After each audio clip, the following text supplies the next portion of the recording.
Salut les Scampis, c'est vendredi, jour du mag. Ouais, salut. Tiens, au fait, tu savais que les Scampis, ça part jamais à la mer pour les vacances? Ah non? Bah non. Ça fait du scamping. Alors, moi, le camping, ça me tente, mais pas du tout, hein.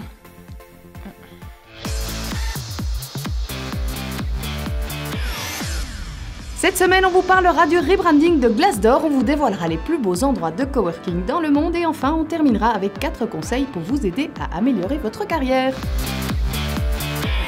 Il est beau, il est chaud, c'est le tout nouveau logo de Glassdoor. Et oui, l'image de Glassdoor se modernise et le site gagne en fonctionnalités améliorées, et ce, pour tous les supports. Moody Glasso, le directeur marketing de la boîte, évoque joliment une promesse de créer une expérience enrichissante pour les utilisateurs. Et ça, c'est beau quand même. Oui, hein. Le branding a été développé par les équipes internes de la création et du design en collaboration avec une agence créative. Tout a été pensé pour correspondre au mieux aux besoins et aux attentes des utilisateurs du site. Le but est de permettre aux chercheurs d'emploi de trouver une entreprise qu'ils aiment et pour les employeurs de recruter des personnes plus informées. La modernisation du logo pousse le concept des portes vers une nouvelle direction qui crée un sens de symétrie, d'infinité et de possibilité. Tellement philosophique tout ça. Bon, par contre, pour le reste, tout est toujours aussi transparent et le niveau d'information reste intact.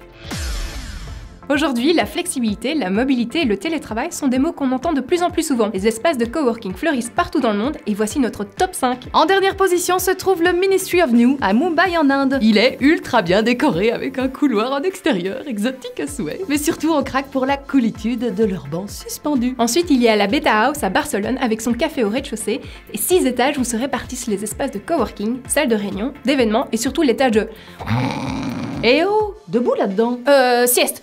Le tout avec une terrasse cosy sur le toit. En troisième position, la Neu House à Hollywood. Bon ok, la localisation se suffit à elle-même, mais la déco industrielle dans cet environnement de type loft et ses plafonds vertigineux sont vraiment the cherry on the cake. Cet endroit grouille de gens trop cool, travaillant dans la mode, le design, le cinéma et il y a même un studio d'enregistrement.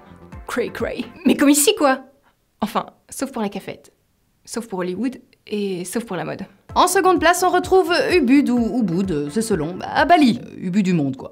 Alors imaginez une gigantesque cabane dans l'arbre faite en bambou, le tout avec le confort indispensable pour bien bosser et la connexion internet la plus rapide de Bali. Et en première place, le Beach Hub. Et qu'entends-tu dans ce mot? Beach! Et oui, situé sur l'une des plus belles plages de Thaïlande, cet espace de coworking vous permet de travailler face au golfe de Thaïlande. Après un petit ploufalo, prenez une petite douche avant de vous restaurer dans l'un des meilleurs restaurants du pays et puis faites une petite sieste digestive dans un des hamacs sur la plage. Bon allez, ciao, hein. Moi je me casse, c'est décidé, je vais faire le tour du monde en télétravail. Classe! Je peux venir? On partage avec vous les 4 bonnes résolutions de Gary Vee. Vous savez là, le leader du marketing qui cause tellement là qu'on se demande un petit peu comment il se fatigue pas tout seul. La première, c'est de faire les choses en profondeur. Que ce soit pour le boulot ou le perso, faites les choses à fond au lieu de juger les autres. Parlez de ce que vous allez faire sans le faire. Faites-le donc. Valorisez le temps entre 19h et 2h du matin. Eh bien oui, selon Gary, c'est le moment parfait pour être productif en matière de business. Profitez-en pour alimenter votre blog par exemple. Ouais, enfin, nous on se dit quand même qu'une bonne nuit de sommeil, ça aide aussi niveau productivité. Apprenez à vous connaître. Eh bien lui, selon lui, c'est le plus beau cadeau que vous pouvez vous faire parce que cela vous permettra d'être plus heureux et de mieux réussir dans la vie. Oh, cœur avec les mains, licorne à paillettes, tout ça. Et enfin, arrêtez de vous plaindre. C'est vrai quoi, les gens qui se plaignent, moi ça... c'est bon quoi. Quoi?